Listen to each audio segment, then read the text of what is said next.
Somehow, with the most historic election debacle in our lifetimes, the anger isn't directed at the Iowa Dem Party, the app, the Clinton lackeys involved in making it, the candidate who falsified victory. It's angry Bernie people on Twitter for not shutting up about it.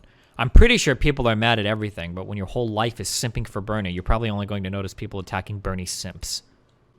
First Emmy and now Hassan. Why is everyone being accused of being a butterfly? Nothing was rigged, you dummies. The DNC is just incompetent and ineffectual. Literally, they were all praising caucuses yesterday prior to the delay. Yep. That coin flip was awkward, but I don't think that involved Bernie. Yeah, I don't know, dude. Fuck all of this shit. I'm so incredibly disappointed at like all the political commentary on this fucking site now. I need more. We should have brought in conservatives. So at least I should have been conservative at first. So when I brought in conservatives, like it's not like I give a fuck about how disappointing they are. But like to see how many dipshit lefties are on here now, like just like spouting conspiracy memes. Like we're basically like Alex Jones levels of conspiracy shit. Is really, really, really fucking pathetic. I've noticed this with the left lately. I don't care whether they're right as shit to me, but I do if it's the left. Yeah, like I expect like conservatives to be fucking insane or whatever. But like, man, when people on the left do it, it's really sad. It really bothers me. Makes it harder to shit on those Dave Rubin and other types, Tim Pool types. Yeah. Fuck, I can't leave. I have to finish this whole run, don't I? One of the lefties will react if Bernie loses the primary. Pretty scared they'll just not vote in the general. Yeah, it wouldn't surprise me. But I mean, like, that's the whole mentality. That's Bernie or bust, right? That's what that is all about. I mean, it's possible that a lot of Bernie voters just get turned off.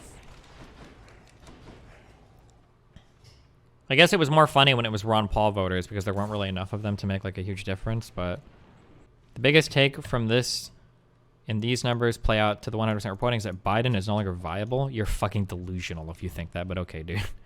Even if Biden gets fourth, like, he's still the favorite to win. It's pretty bad for his campaign if he went from polling so high to getting fourth there. That is bad for Biden for sure. But the idea that he's non-viable, like, when will the full results be out? I don't know.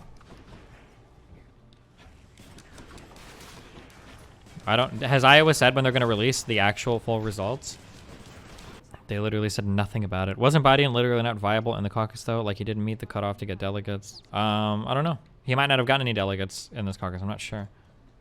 I don't remember what the qualification is for it. Isn't it? It's 15% or something? And start questioning the legitimacy of DNC reporting, or start questioning the legitimacy of the IDP. These are all institutions of control that CNN is a part of. You are out of your mind. They will get whipped into fucking shape. John King will get like a fucking 5-day break, and if he continues down this line, he'll go on a quick holiday and then come back later at a different time slot if he doesn't shut the fuck up. And then they'll change his slot with someone else who is a good boy, okay? Who knows what the fucking game is. They're not going to do that. They're not going to actually question the IDP. They're not going to question the DNC. They're not going to question the precinct breakdown. They're not going to match it up against Bernie Sanders. If you are genuinely skeptical, and it's understandable to be skeptical at this point, considering what the DNC has done in the past in 2016 and what the DNC is doing right now with the way that they dealt with this application, with how long it took for them to reveal this information. The only thing you can do is go to independent sources. You can go to also and start questioning the legitimacy of DNC reporting, or start questioning the legitimacy of...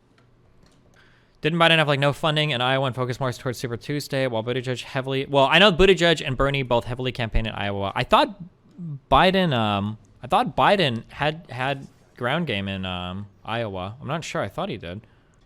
I've heard about the Ezra Klein book. I haven't read it yet. I'm interested, but we'll see.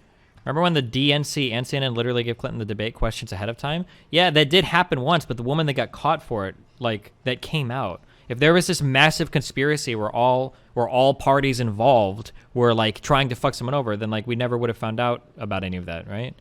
Or you can just say that there's a conspiracy everywhere and everything. The real question is going to be if Bernie ends up winning all of the primaries. Donna Brazil or whatever her name was? Yeah. This is brains on populism? Yeah, yikes. Oof. How disappointing. I feel like I've wasted so much fucking time doing politics. I wish I would have just played video games all the time. I hate most of you. Holy shit, it's so fucking disgusting.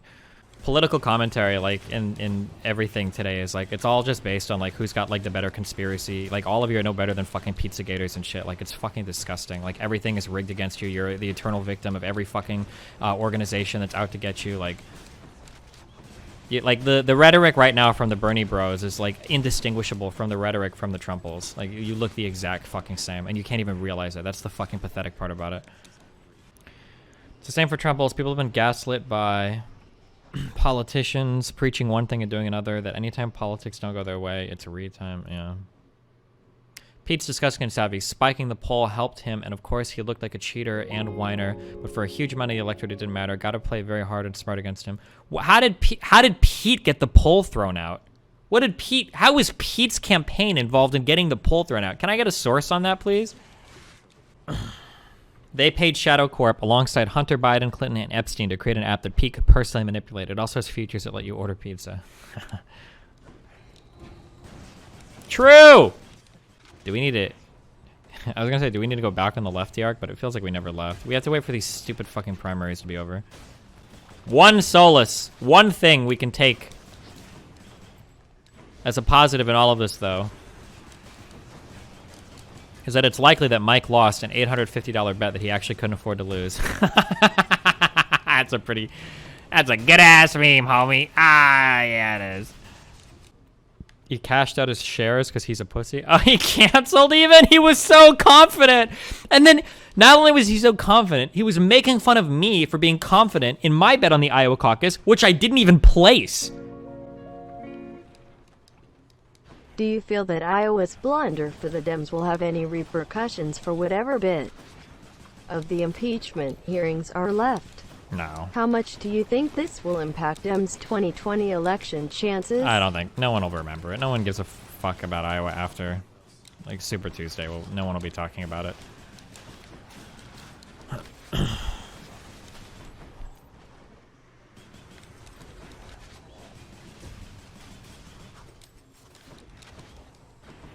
Maybe the best thing that could come out of this, but it'll never happen, would be maybe Iowa can lose its fucking ability to be first in the fucking caucuses. Because nobody gives a fuck about Iowa outside of this stupid fucking game that the political parties have established for it. Iowa shouldn't get to go first anymore. Sorry, nothing personal. First primary should not be a caucus, and it should be a state that hasn't screwed up to this. True. Amen. Iowa has a huge impact on the caucuses preceding it. I don't know why you minimize its importance. I didn't minimize anything. I'm sorry, let me say this a little bit slower for you. What I'm saying is that in a few weeks, no one will be talking about Iowa anymore. It's important now because it's happening now, and it can set the tone for later races, but nobody like 6 months, or nobody like 2 months in is going to be like, oh man, remember Iowa?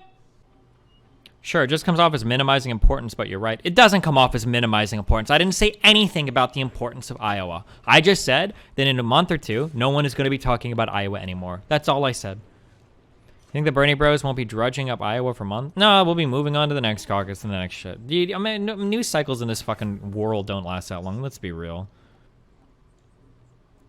I'm just waiting for, like... Well, maybe we're already past the point where you get these Bernie bros that are talking about how, like, maybe there is something more to, like, the Pizzagate, like, Hillary Clinton, Seth Rich stuff. Like, but we might already be past that, I guess, in terms of, like, ridiculousness of conspiracy that's going on. Someone was saying that Hillary Clinton's former staffers were fucking with the Iowa caucus. Yeah, that's pretty deep statey, sure, yeah. Oh, yeah, look, we already have it. No, you can't talk about the deep state. That means you're just like Trump. Found one. Do you think you might have turned some alt-righters into far lefties? It seems like a shorter leap for some. Yes, I know 100% I did, and I hate myself for it. But yeah, absolutely. Hutch says he doesn't know how to get a hold of you. Don't we have each other on Discord?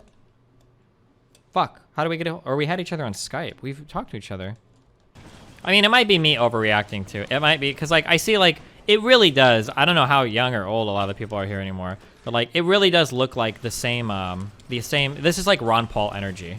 Like, a lot of young people become interested in an election for the first time. The only thing is that Bernie Sanders actually has like a much greater chance of winning because he's got way more popular support. But like, you get a lot of young people that are super interested in like politics now that weren't before. They have like their God candidate that's supposed to like save them and fix every single problem, that has a very unorthodox approach to politics. He's got like a huge fucking record in Congress, so you know that he means what he says.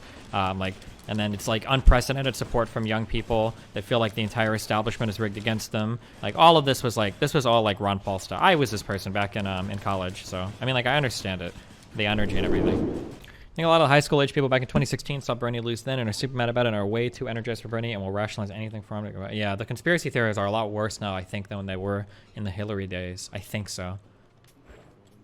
I don't remember them being this bad. Do you feel like it comes down to how poorly educated people are? It's not a matter of education. It's just a matter of, like, fanaticism. I think it's possible to teach people how to have a good thought process. I don't actually know. I don't know if that's something that you, like, pick up at a really early age. Or auditing your own thoughts is something most people never learn. Perhaps something that our education should focus on more at an early age. Yeah, maybe. I don't know. I mean, it's not that I don't know. I agree. That 3 to 5 minutes, it's like nothing's attractive. Why was I doing that? It sucks. Like, where's the feeling? It's not fun anymore.